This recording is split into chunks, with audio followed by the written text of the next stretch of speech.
Hindi namin pong ini-expect na wala masyado pong binanggit sa kalusugan, considering yan ang second most important na topic next to the flood control project na naging problema. Parang hindi totoo yun.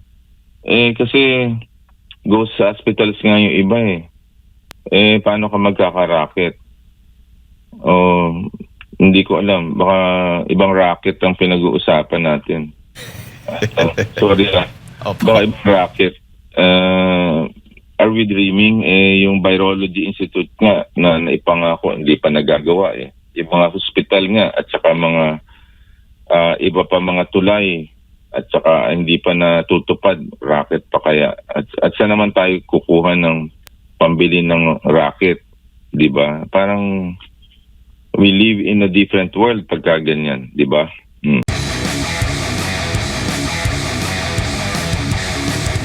Ano yung reaction po ninyo doon sa ikalimang State of the Nation address ni Pangulong Bongbong Marcos Jr.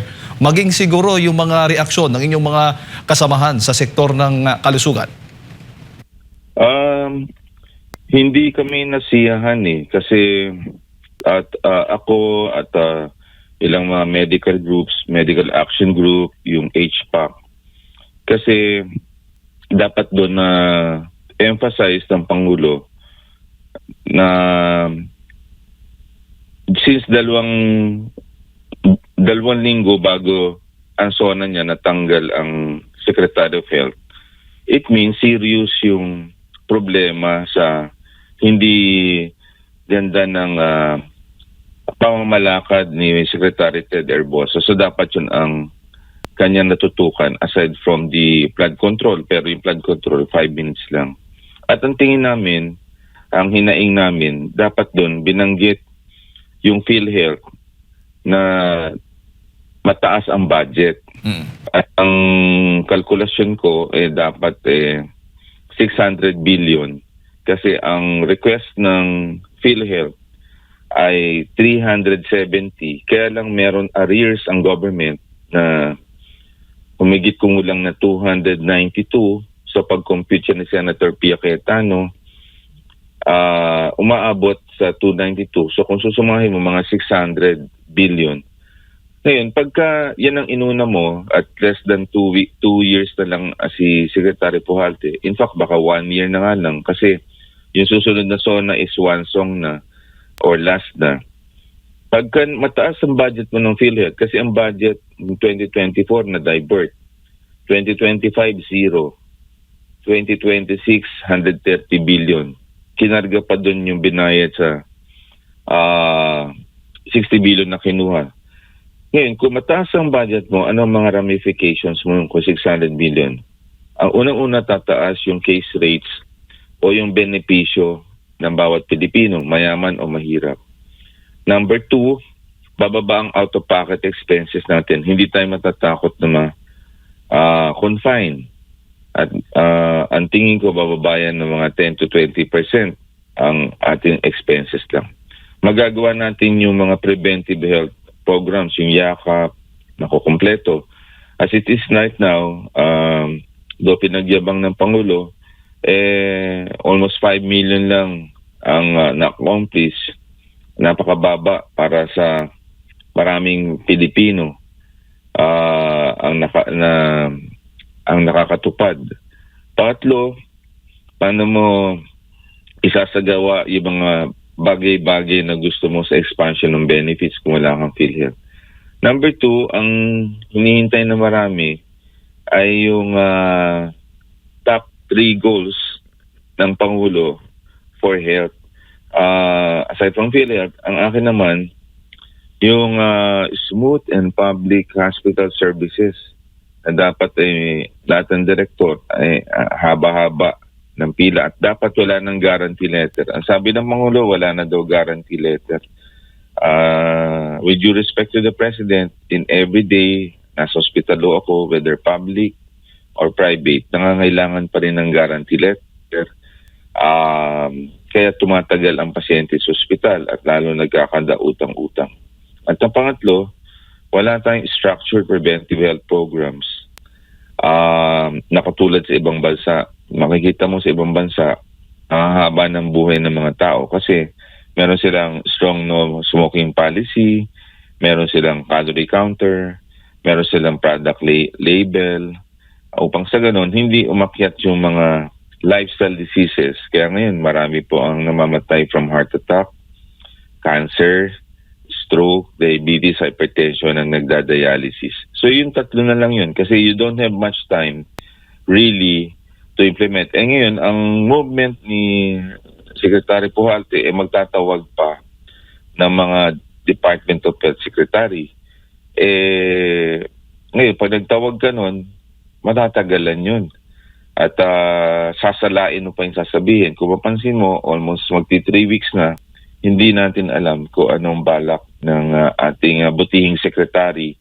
Ang goals para sa ganon, ma-ask niya ang tulong ng Pangulo para makakuha ng budget sa Kongreso, kay Speaker G at kay Senate President Win Gatchalian.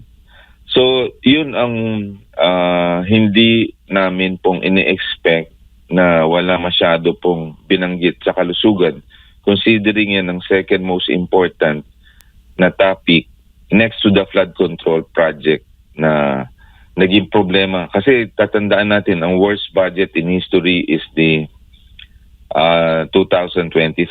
Tapos nilagyan lang ng 130 billion. Pero ang kailangan mong budget, 600 billion. So you need political muscle here para ma-aproban ang budget. Opo. Yun po. So titigil po ko doon para hingan ang inyong Yes po. puro-puro tungkol po dito. Opo. Doc, yung 60 billion pesos na inilipat sa PhilHealth, nagagamit na ba? Paano anong update po dyan, Doc, kung meron kayong kaalaman? Nagamit na po sa unprogrammed appropriations sa flood control. Ang ginawa nila, ni-replenish nila sa 2026 budget. Kaya yung budget ng 2026, 130 billion, 60 billion doon ay doon kinarga. So double jeopardy. Hindi ka binayaran ka pero taxpayers money. So parang ginisa ka sa sarili mong mantika. Tapos naglagay pa sila ng 53 billion sa 2026 na maipip. Ito yung patronage politics, which ayaw natin. Kasi yung 53 billion, dapat kunin yun, ilagay sa PhilHealth para hindi na pipila ang ating mga kababayan, hihingi ng medical certificate, abstract, then pupunta sa DOH sa mga politiko para mamalimos doon sa kanilang hospitalization. Hindi na po dapat tanggalin po yung medical assistance program for indigent patient or financially incapacitated patient. At yung perang ito, ilalagay niyo ho sa PhilHealth kasi violation ng MAIPIP ng Universal Healthcare Law since nakalagay sa batas na dapat isang single payer lang dapat ang PhilHealth na pagka na-confine ka, statement of account po ay babayaran dun na mismo doon sa billing section at PhilHealth na magbabayad. Hindi mo na kailangan dito ng guarantee letters. Mhm. So, madaling salita, hindi napunta sa PhilHealth kundi napunta sa flood control sa program funds. Natanong ko to kasi kayo po yung naghain ng patong-patong na kaso laban po sa mga matataas na opisyal ng gobyerno sa ombudsman. Kaugnay nga dito sa illegal nga paglipat nitong PhilHealth o pondo ng PhilHealth, Doc. Yes, nag-file ako sa ombudsman ng kaso kina Secretary Recto for technical malversation, Article 220 at saka plunder case. Kasi gusto nating sabihin saan napunta yung pera. Number 2, para hindi na maulit ang ganitong mga practice. Meron pa ako isang nakabinbin na petition sa Supreme Court because in 2025, so 2024, divert ng pera, 60 billion. Ang pinaka-grabing nangyari, hindi nagbigay ng budget for PhilHealth. Zero lang. Samantala meron tayong sin taxes. Yun ang sinasabi nating arrears na simula nung 2022 sa pagpasok ni Presidente Marcos, ang widening gap ay almost 300 billion na from 2023 hanggang 2026. So kailan bayaran nila yung utang na yon? Kasi lahat ng taxes na yun, naka-earmark yun para sa PhilHealth na kung may magkasakit, due to smoking, due to alcohol drinking, dito pupunta dito on top of the allocated or proposed budget ng PhilHealth na 370. So lumalabas, mga more than 600 billion ang dapat budget ng PhilHealth for this year, which will make it perhaps the second most important budget. Kasi alam natin, yung infrastructures dati, DPWH isa sa ano, pero na-corrupt nga yan sa flood control. At saka with only less than 2 years, I don't think they can do so much of the hospitals considering masyado na po maigsi. Ang may total impact sa mga tao, ayun pong pag na-hospital ka, kukonti ang babayaran mo o wala na po babayaran. Yung zero balance billing, baka maging epektibo na. Hindi lang pili ang hospital. Isang sinabi nga pala ng ating mga kababayang doktor na dapat hindi lang sa piling Department of Health hospitals, but lahat ng public hospitals can carry on with the zero balance billing at ma-increase yung number of beds in private hospitals na pwedeng magkaroon ng zero balance billing. Yun yung mga dapat isagawa. Opo. Nabanggit mo yung zero balance billing policy. Inihayag pa naman ng Pangulo na nasa mahigit 3 milyong Pilipino na ang nakinabang sa zero balance billing, Doc, sa mga ospital ng Department of Health. Sino-sino po itong mga nakinabang kung sinasabi po ninyo na marami pa rin na nagbabayad at hindi nakakabenepisyo po nito? Kasi may parang may misconception na zero balance billing ay mga hospital. Hindi po, meron noong selected criteria na makaka-avail lang po ng zero balance billing. Pag nandun kayo sa ward po lang, ward ng DOH hospital. Ang problema, hindi alam ng mga tao ang mga hospitals na DOH hospital. Pangalawa, kunyari ikaw nasa Pandakan, bigla kang kailangan mo ng hospital, dadayo ka pa na malayo. So yun nga sinasabi ko, but if you have an increase in the PhilHealth budget, you can convert any public hospital into a zero balance hospital. Number 2, hindi siya widespread na universality, kaya nga universal healthcare. Lahat ng Pilipino ay equitable. Pero hindi mangyayari yan. Kaya nga pinag-isipan mabuti nung panahon ng Secretary Ona as yung syntax law, kasi hindi marirealize ang universal healthcare without adequate pondo. That's why nauna mo nang i-approve ang syntax law in 2012 bago pinirmahan ni President Duterte ang universal healthcare law in 2019. Only in the administration of President Marcos na nawala ang pera dito. And therefore, the efforts of the previous administration, the syntax law and universal healthcare law ay nasira because of the defunding ng PhilHealth, diversion, dilution. Yan pa naman ang inaasahan ng maraming tao. Opo. Sa tingin ho ba ninyo, Doc, yung pamimigay ng libreng itong serbisyo at the same time yung libreng gamot para sa mga kababayan po natin ay magiging doable po siya sa mga natitirang panahon o termino ng Pangulong Bongbong Marcos Jr.? Meron 20,000 na pinamimigay pero very limited at kukonti ang mga pharmacy outlets for the YAPA program. At kung ang sakit mo ay medyo malala, let's say cancer or other diseases, hindi covered. Tapos ang sabi na aking ibang mga pasyente pag pumunta doon, hindi rin kompleto at napakalayo yung mga hospitals na kailangan puntahan, pati mga yakap clinic. So there's misinformation as well as disinformation as to the YAKA program kasi yung expectation at ng iba, they would land paying pa nga eh. And yun po ang magulo sa sistema. So kailangan talaga irepaso why the YAKA program na na-launch last year is not making waves right now. And ang tingin ko, number one reason, kulang ng pera. Kasi inamin naman ni President Mercado na naubos na yung kanilang pondo in the first 5 months of 2026. So ibig sabihin, kulang yung 130 billion na budget. Kasi naubos na sa first 6 months eh. Di ba?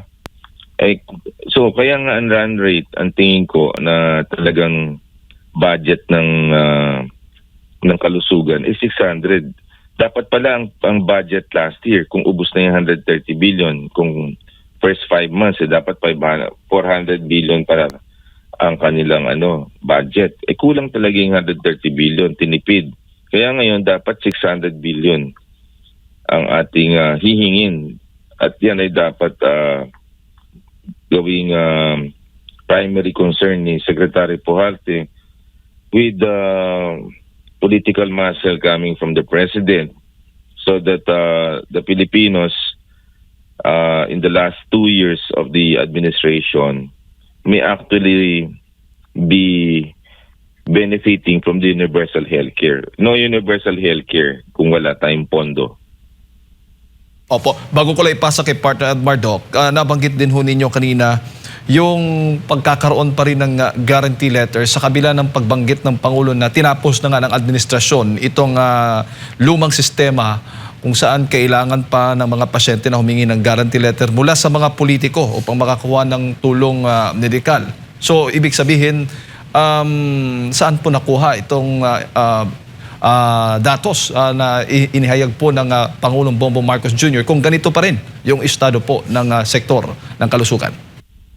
Siyempre, ang Pangulo kasi maaaring hindi nagra-rounds ng mga public hospitals to realize this at nakikinig siya sa mga boses sa paligid niya.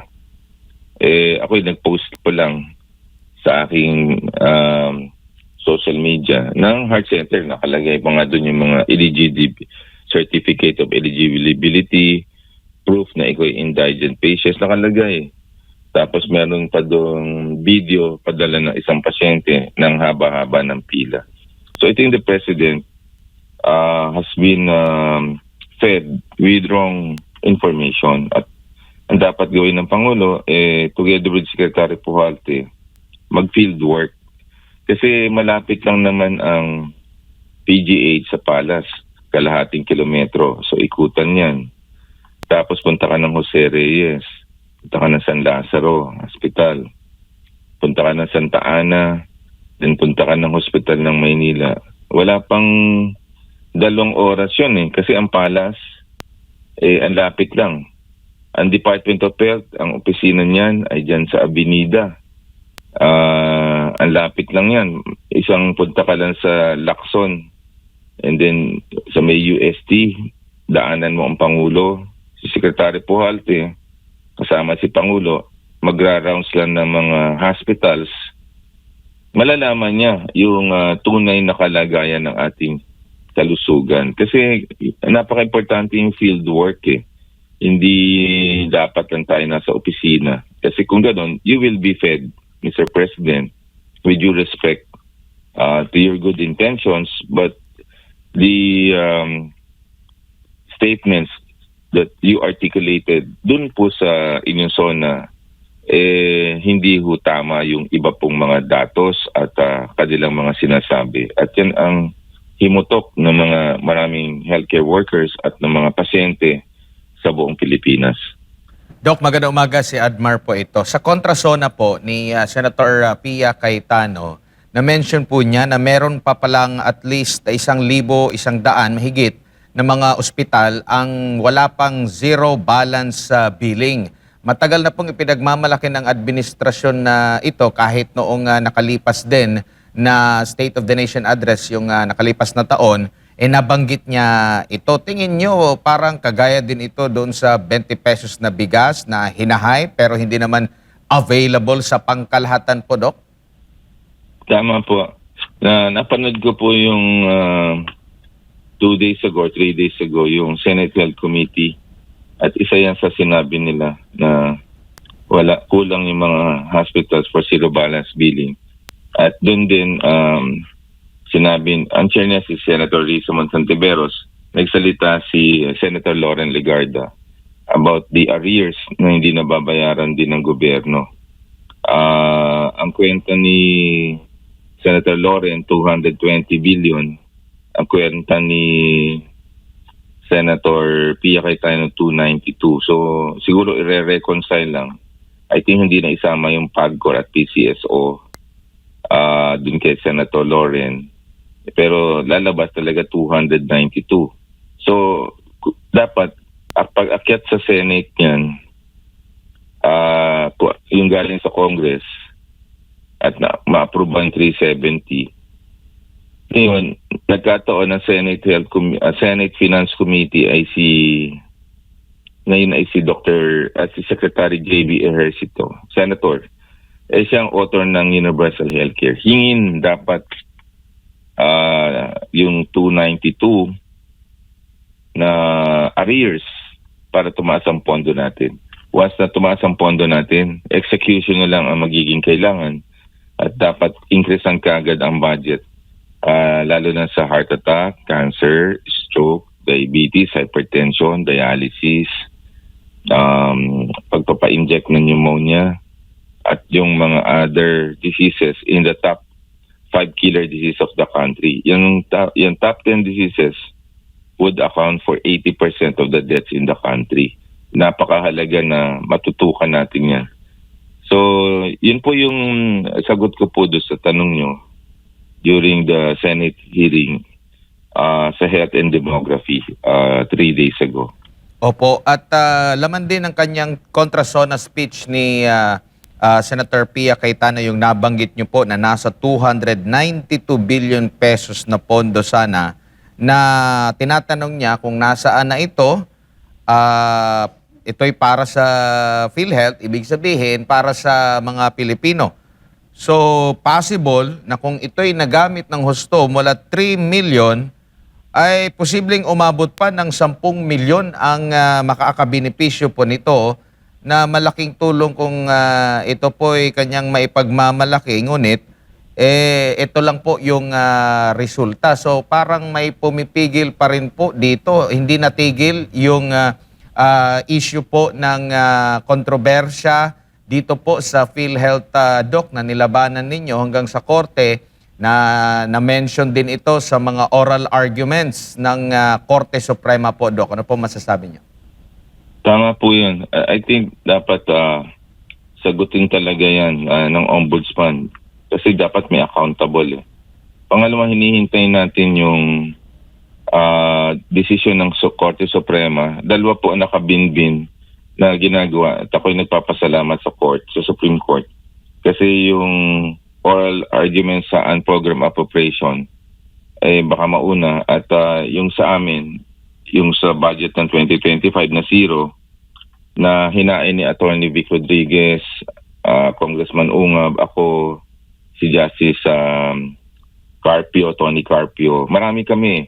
Hindi pa nadidesisyonan yun eh. Dapat madesisyonan na yun para malaman na kung unconstitutional at isoli nila yung budget na nawala. Again, ako nagdasal sana lumabas sa this August.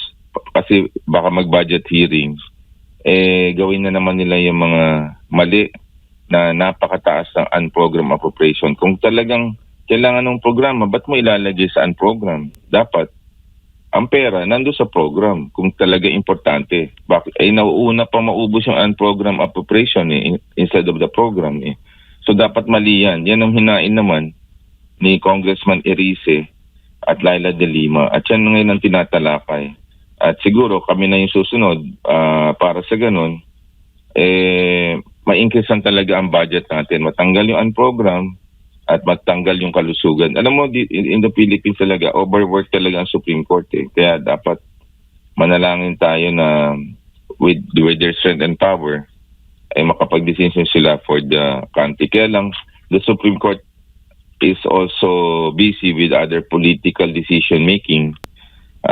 Kaya laging hindi sila nakakapag-embank to decide. So yun ang latest na masasabi natin out of the speech ni Senator Pia Cayetano. Opo.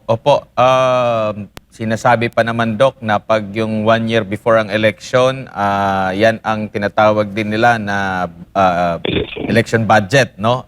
Yung kanilang hihimayin po para sa next year po. Pero Doc, huli na lang po wala sa akin na pag-uusapan itong mga issue, lalo na sa pangkalusugan. Hindi po ba kayo na inspire sa pahayag po ng Pangulo na meron ng ilulunsad na rocket next year?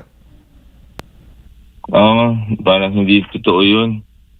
Kasi ghost hospitals nga yung iba paano ka magkakaraket? Hindi ko alam. Baka ibang racket ang pinag-uusapan natin. Sorry Opo. Baka ibang racket. Are we dreaming? Yung Virology Institute nga na naipangako, hindi pa nagagawa Yung mga hospital nga at saka mga iba pa mga tulay at saka hindi pa natutupad, racket pa kaya. At saan naman tayo kukuha ng pambili ng racket, di ba? Parang we live in a different world pagka ganyan, di ba? Alright. Doc, maraming salamat po sa inyo po oras at sa pagbibigay po rinyo ng impormasyon ngayong umaga. Good morning po sa inyo.